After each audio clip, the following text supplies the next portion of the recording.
BBC Urdu کے programme سربین میں ایک بار پھر خوش آمدید۔ کراچی پولیس مجرموں سے لڑے یا ان کے سیاسی اثر رسوخ سے؟ دیکھیے گا کچھ دیر بعد۔ پہلے دیگر موضوعات کے ساتھ نوشین عباس۔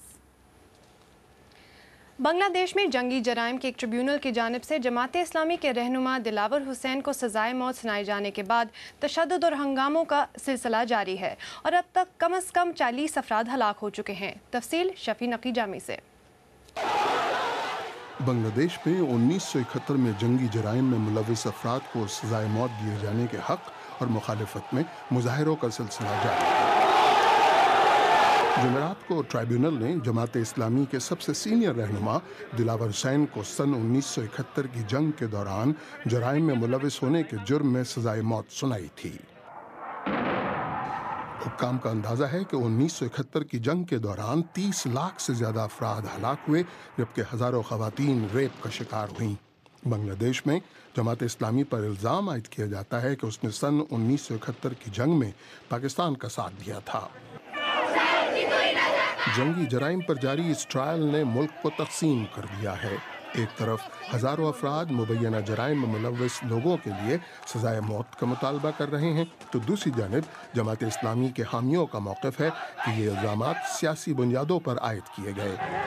جنگ کا شکار ہونے والے دیگر ممالک کی طرح بنگلہ دیش بھی اپنے ماضی کے ساتھ سمجھوتا کرنے کی کوشش کر رہا ہے، لیکن اس عمل کے دوران کئی پرانے زخم بھی تازہ ہوئے ہیں اور لگتا ہے کہ ملک کی تاریخ کا وہ پرتشدد باب اب بھی بند نہیں ہوا ہے۔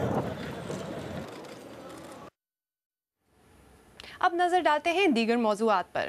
وینزویلا کی حکومت نے ان افواہوں کو رد کیا ہے کہ صدر ہیوگو شاویز انتقال کر گئے ہیں اور تسلیم کیا ہے کہ وہ زندگی اور موت کی کشمکش میں مبتلا ہیں۔ تقریباً 2 ماہ قبل کیوبا میں صدر شاویز کے کینسر کا آپریشن ہوا تھا اور اطلاعات کے مطابق حالیہ سرجری کے بعد وہ سانس کی شدید بیماری کا شکار ہو گئے ہیں۔ جنوبی افریقہ میں پولیس کا کہنا ہے کہ انہوں نے ایک ٹیکسی ڈرائیور کے قتل کے شبہ میں اپنے 8 افسران کو گرفتار کر لیا ہے۔ یہ اقدام نیشنل ٹی وی پر موبائل فون سے لی گئی اس ویڈیو کے بعد کیے گئے۔ امریکی وزیر خارجہ جان کیری ترکی پہنچے ہیں، جہاں وہ ہمسایہ ملک شام میں جاری لڑائی پر بات چیت کریں گے۔ جمعرات کو روم میں انہوں نے شام کی حزب اختلاف کے لیے $60 ملین کی امداد کا اعلان کیا تھا۔ روزانہ درجن بھر کے لگ بھگ لوگ قتل ہو جائیں، درجنوں موبائل فون اور گاڑیاں چھین لی جائیں، ڈاکو بستی بستی دندناتے پھریں اور حق حلال کے کاروبار سے بھتہ خور اپنا حصہ مانگے۔ یہ کسی بھی بڑے شہر میں ہو سکتا ہے، لیکن کراچی میں یہ روزمرہ کا معمول بن چکا ہے۔ کیا اس کی وجہ پولیس کی اپنی نااہلی ہے یا پھر سیاسی مداخلت؟ کراچی سے سبینہ آغا۔ کراچی کی سڑکوں پر راج کرتی لاقانونیت نے سال 2012 میں 2000 سے زیادہ لوگوں کا شکار کیا، جن میں 133 پولیس اہلکار شامل ہیں۔ ایس پی شاہ جہاں کو پولیس میں کام کرتے 17 سال ہو گئے ہیں۔ ان کے مطابق کراچی جتنا بڑا ہے، پولیس کے لیے چیلنج بھی اتنے ہی ہیں، جن میں سیاسی اور مذہبی دباؤ سر فہرست ہیں۔ ہمارے لیے بھی یقینی طور پہ کراچی میں بہت مشکل ہے۔ ایک کلچر بنا ہوا ہے، وہ اس طرح سے ہے کہ کوئی بھی افسر کسی بھی علاقے میں جاتا ہے تو وہ اس کی کوشش ہوتی ہے کہ جو وہاں کا جو سٹیک ہولڈر ہے وہ کسی بھی پارٹی کے ہو تو وہ ان کو ناراض نہیں کرنا چاہتے۔ السلام علیکم، ہوم منسٹر کمپلین سیل۔ محکمہ داخلہ سندھ کے کنسلٹنٹ شرف الدین میمن تسلیم کرتے ہیں کہ کراچی میں پولیس آزاد نہیں اور وہ قانون کے مطابق کام بھی نہیں کر سکتی، کیونکہ ان کے ہاتھ سیاسی دباؤ نے باندھ رکھے ہیں۔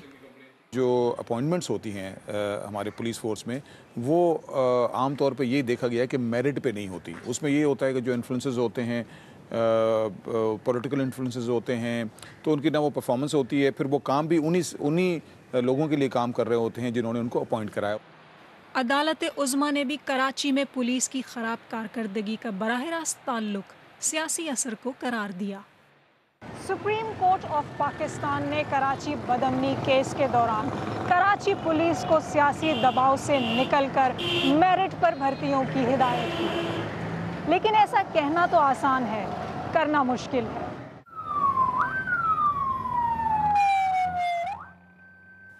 کراچی میں پولیسنگ بہت مشکل کام ہے کیونکہ شہر میں الگ الگ سیاسی گڑھ بنے ہوئے ہیں، مگر شہر کی سب سے بڑی سیاسی جماعت متحدہ قومی موومنٹ نے اسے ماننے سے انکار کیا۔ نہیں جناب، ایسا کوئی سٹیٹمنٹ آپ کسی بھی منسٹر یا کسی پولیس آفیشل سے لے کے دکھا دیں، مجھے تو یہ نہیں پتا میرے حلقے میں ایسے چوز کب چینج ہوتے ہیں، کون چینج کرتا ہے۔ کراچی میں جرائم پیشہ گروہوں اور سیاسی جماعتوں کی عملداری کی خونی جنگ نے قانون کی عملداری پیچھے دھکیل دی ہے۔ سعید آباد کراچی کے ضلع غربی میں ہے جو جرائم کے لیے بدنام زمانہ سمجھا جاتا ہے، اور یہ سعید آباد تھانے کی پولیس ہے جو روزانہ اسی طرح سڑکوں پر پیٹرولنگ کرتی ہے کہ جانے کب کس جگہ کس طرح کے جرم کا سامنا کرنا پڑے۔ یہی غیر یقینی صورتحال اور جرم اور سیاست کا تعلق کراچی پولیس کے لیے بڑے چیلنج ہیں۔ سبین آغا، BBC نیوز، کراچی۔ یہ رپورٹ کراچی سے تھی، لیکن عام تاثر یہ ہے کہ ملک بھر میں حال یہی ہے۔ میں نے اب سے کچھ دیر پہلے پنجاب پولیس کے سابق انسپکٹر جنرل شوکت جاوید سے بات کی اور پوچھا کہ معاملہ کتنا سنگین ہے۔ جی، یہ معاملہ بہت سنگین ہے کیونکہ پولیس ہی ایک ایسا ادارہ ہے جس کو بالکل امپارشل ہونا چاہیے، اور جب تک پولیس امپارشل نہیں ہوگی رول آف لا صحیح طریقے سے نہیں آئے گا، اور پاکستان میں ابھی تک پولیس امپارشل نہیں ہے بلکہ وہ سیاستدانوں کے تسلط میں ہے۔ جی، کہا جاتا ہے کراچی کے بارے میں خاص طور پر کہا جاتا ہے کہ وہاں امن و امان کی صورتحال اتنی خراب، ایک وجہ اس کی یہ بھی ہے کہ جو پولیس ہے ان کی جو سیاسی پشت پناہی کرتے ہیں وہ انہیں خوش رکھنے میں زیادہ مصروف ہے۔ کیا یہ صحیح ہے؟ جی، میرے خیال میں یہ بالکل یہ درست بات ہے، کیونکہ جب تک کہ پولیس امپارشل نہیں ہوگی اس وقت تک وہ صحیح طور سے اپنا کام ادا نہیں کر سکے گی، اور یہ صورتحال دیگر جو جمہوری ممالک ہیں وہاں بھی یہ اس طرح کے یہ حالات رہے، جبکہ میں کہوں گا آپ کے برطانیہ میں بھی 60 کی دہائی کے اوائل میں یہی حالات تھے، جس وقت بہت زیادہ انٹرفیرنس تھی سیاستدانوں کی پولیس کے معاملات میں، اور پھر رائل پولیس کمیشن بنا اور اس کی سفارشات کی روشنی میں ایسے اقدامات کیے گئے کہ آج جو آپ کی بہترین ایک پولیس ہے وہ مرز وجود میں آئی۔